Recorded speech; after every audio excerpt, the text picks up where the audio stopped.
At 8:30 every weekday morning, Joan Lawler pulls up outside her factory in the Glasnevin industrial estate. It's nearly 40 years since she began with Arnott's and Company as a trainee manager. Now she is managing director of their Bally underwear factory, which last year made a profit of over £200,000. This year she plans to make it £250,000. At 61 she has no plans to retire from the business which supplies bras and lingerie to most of the big Irish stores. Earlier this year they began to move in on the British market and, says Joan Lawler, like any good managing director would, the future looks promising.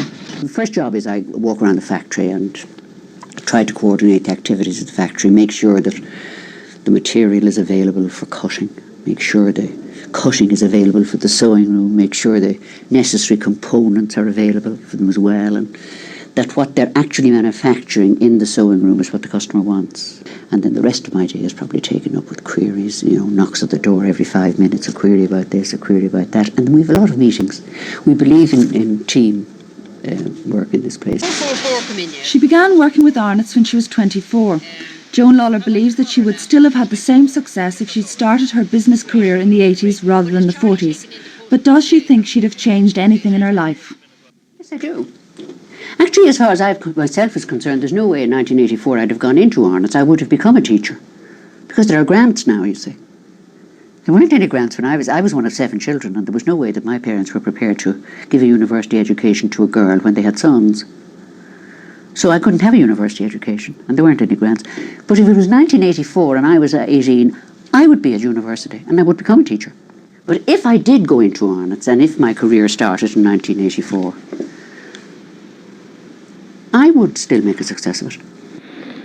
180 people work in Bally International. They are mainly women, but with the exception of one other woman with Joan Lawler in the management team, the others work on the floor. They work from 8:30 to 5 with a half-an-hour break for lunch, and the average take-home pay is £80 a week. The material is laid out by hand and cut in preparation for the seamstresses.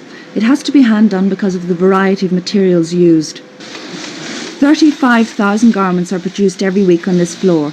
Each woman has a specific task, such as sewing on labels or hemming. And finally, there's the packing. How many would you pack a day? How many bras would you pack a day? 2,000. And how long have you been doing this? I'm 5 years back here now. And when did you start? What age did you start?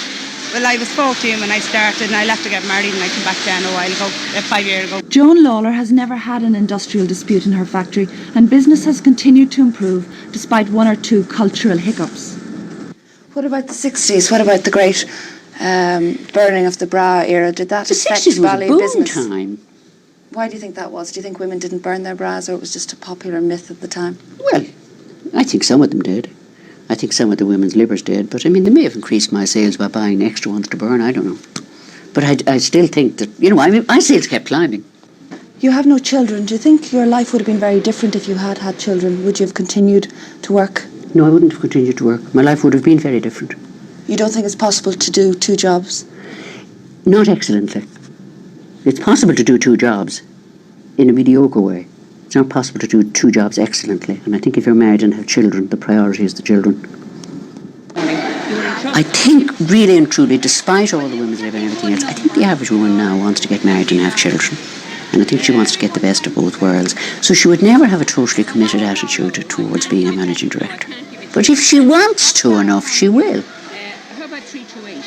Are bras still as popular as ever? They've changed tremendously. They're no longer the constricting Hammond Lane Foundry type of garment that they used to be. Now they're partly fashion and 90% functional. And they have to be 90% functional. And I don't think they're ever going to fall out of favour. They're needed.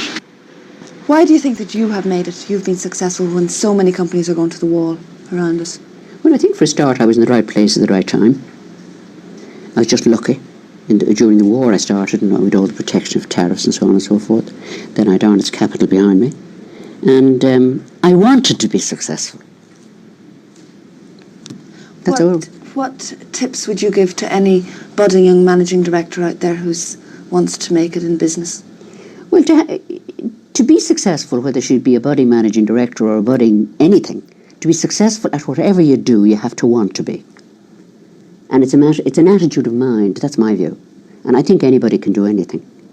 But I don't think that people want to enough.